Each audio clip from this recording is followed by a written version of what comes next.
Good morning, my dear students. I am Dr. Deepak More, Assistant Professor, Department of English, Sanjeevanee Mahavidyalaya, Chapoli.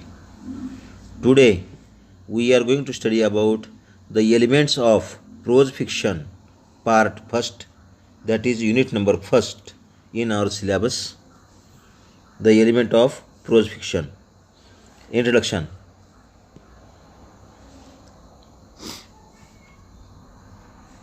Fiction is any form of narrative which deals in a part or in a whole with events that are not factual but rather imaginary and invented by its author.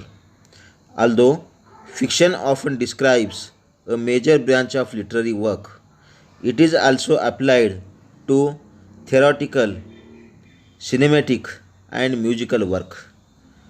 In contrast to this is non-fiction, which deals exclusively in factual events, for example, biographies, histories.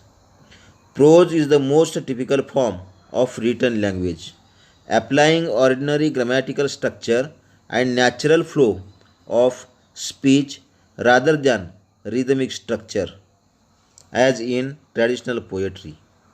The English word prose is derived from the Latin prosa, which literally translates as straightforward.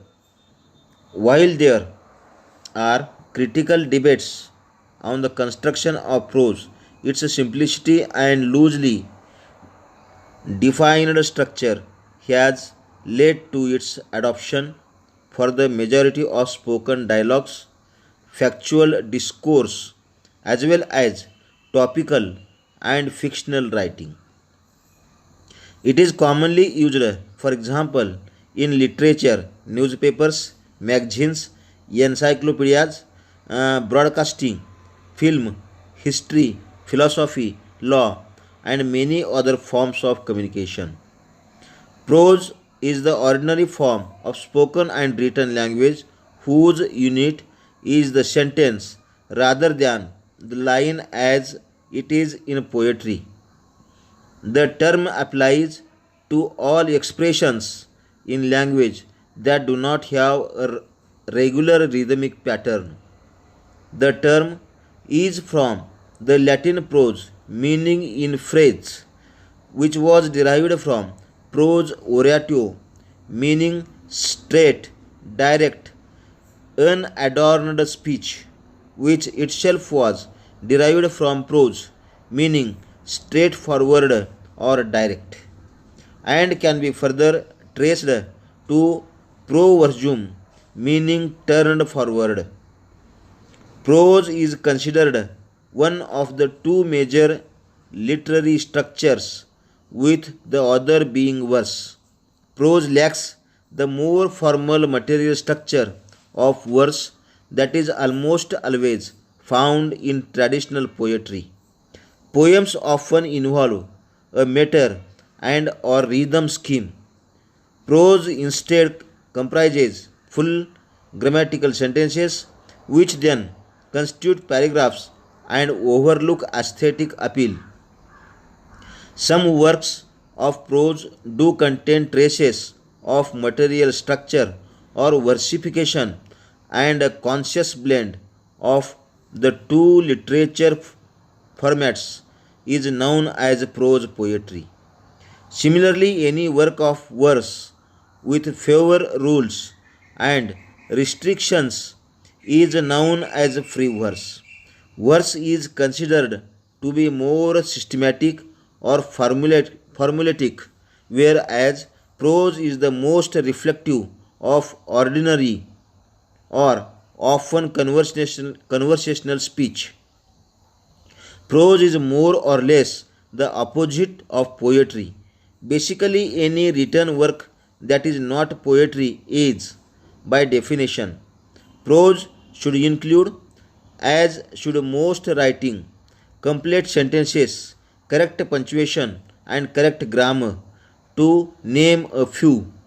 However, for artistic sake, recreational writing may bend the rulers here and there.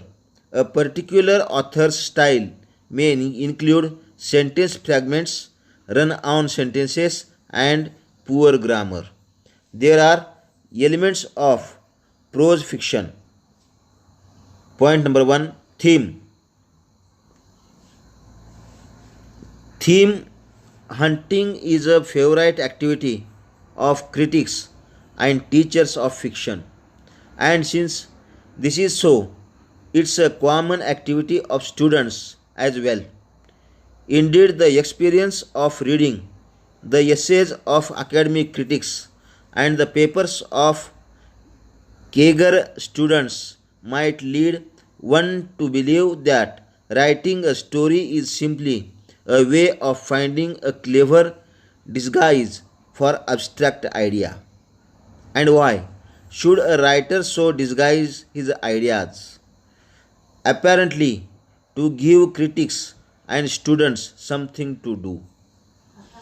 Theme in fiction is what the author is able to make of the total experience rendered.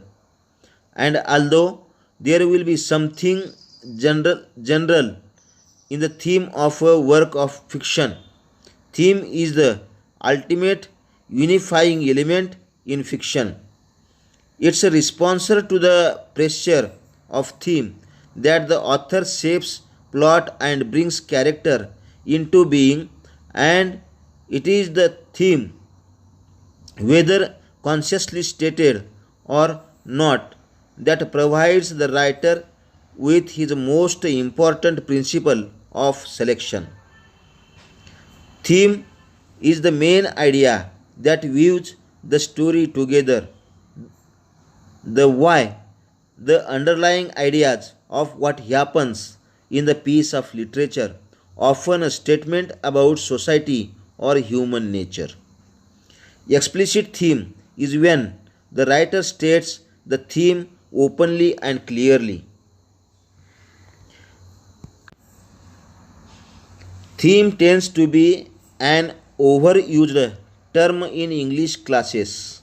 It implies that each story has a secret message that can be decoded if only we can read the clues or possess the secret key. It's a holdover from the exception that stories must have a moral lesson to teach. Point number 2, setting. Setting refers to the place and time. Setting is the local and time of a story. The setting is often a real place, but may be a fictitious city or country within our own world, a different planet, or an alternate universe which may or may not have similarities with our own universe. Sometimes setting is referred to as milieu to include a context such as society beyond the immediate surroundings of the story. Setting, the location and time of a story, is often listed as one of the fundamental elements of fiction. Sometimes setting is referred to as milieu to include a context such as society beyond the immediate surroundings of the story. In some cases, setting becomes a character itself and can set the tone of a story. Where and when the action of the story occurs. In certain stories, the environment can play a significant role. Sometimes, the environment is so important it can act as a character in the story or play a role in the story's conflict. Knowing where and when the story is happening will help you to produce stronger, more defensible interpretations. One reason we read for pleasure is for literature's capacity to take us somewhere else. Then, point number 3, types of settings. Neutral settings. Often the setting is a work of fiction is little more than a reflection of the truth that things have to happen somewhere. The spiritual settings, the expectations aroused in us by a rural settings suggest the few settings are absolutely neutral because few settings are merely physical. Then fourth, the element of setting. The actual geographical location, including photography, scenery, even the details of a room's interior, the occupation and modes of day to day existence of the characters, the time in which the action takes place, for example, historical period, season, season of the year, the religious, moral, intellectual, social, emotional environment of the characters. Point number 5, function of setting. Setting as metaphor. We have thus far been limiting our discussion to the literal presentation of setting. Even what we have called spiritual setting does not essentially involve a departure from the literal, since it extends only to the observable, intangible effect that time and place may have on character and events. Now we shall discuss a use of setting that involves extra literal elements. Atmosphere, a further function of setting related to but not identical with its metaphorical function, is the certain creation of atmosphere. Certain and creation of atmosphere. Atmosphere has been more talked about than defined, and because it refers to the suggested rather than the stated, it may be impossible to define satisfactorily. Setting as the dominant element. Like character, setting may be the element of primary importance in a particular story or even in the work of a particular author. Time as the dominant element. I may works of fiction, the time in which the action occurs is of the highest importance. Place as the dominant element.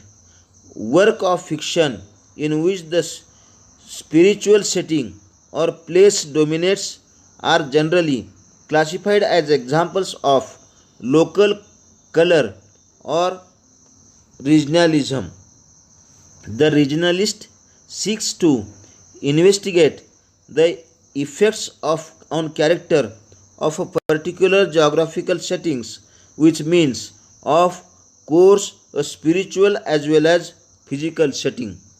Point number 6, plot. Plot is what happens in a story. The story's organized development, usually a chain linking cause and effect. Plot is the first and most obvious quality of a story. Plot first requires conflict which may arise between characters. Plot is the order in which things move and happen in a story. Plot or storyline is often listed as one of the fundamental elements of fiction. It is the rendering and ordering of the events and actions of a story. On a micro level, plot consists of action and reaction, also referred to as stimulus and response. On a macro level, plot has a beginning, a middle, and an ending. Plot is often depicted as an arc with a zigzag line to represent that rise and fall of action. Plot also has a mid-level structure, scene and sequel. A scene is a unit of drama where the action occurs. Then after a transmission of some sort comes the sequel, an emotional reaction and regrouping, and aftermath exposition. Then plot is ticker of the story, the series of events. It is simply what happens and what it happens. It must be added that plot also establishes a causal chain of events. Without motivation and cause or effect, a series of events is just that, a series. It isn't a story. Infusing intentionality, motivation, actions, and reactions suddenly brings your plot to life. Plot forms the core of narrative art. Keep in mind that plot doesn't have to be told in chronological order. Plot make us aware of events not merely as elements in a temporal series but also as an intricate pattern of cause and effect. Plot in fiction, we mean not simply the events recounted in the story but the author's arrangement of those events according to their causal relationships. The structure of plot. Point number 7. The structure of plot. We may seem to be billboarding the obvious if we note that one discernible pattern is the division of the story into beginning, middle, and end. The beginning may be what comes first in time, the beginning of a story, then in addition to the necessary exposition, gives us the picture of a situation in which there exist sources of instability which may at the outset be latent or overt. The story is then placed explicitly in a historical setting which is presented to us in a general terms before the introduction of any specific action or characters. The middle conflict, complications, climax. We move from the end of the beginning to the beginning of the middle as the elements tending towards instability in the initial situation group themselves into what we recognize as a pattern of conflict. Complication and climax as a development towards conflict is latent in the initial situation, so it is a development toward climax latent in the initial statement of conflict to the climax is often referred to as complication. The climax is reached when the complication attains its highest point of intensity, from which point the outcome of the story is inevitable. Climax, the peak and turning point of the conflict, the point at which we know the outcome of the action. Children call it the most exciting part. The importance of complication in fiction cannot be overestimated. Without adequate complication, the conflict would remain inert, its possibilities never realized. The end is consists of everything from the climax to the denouncement or outcome of the story. The laws of plot. Point number 8.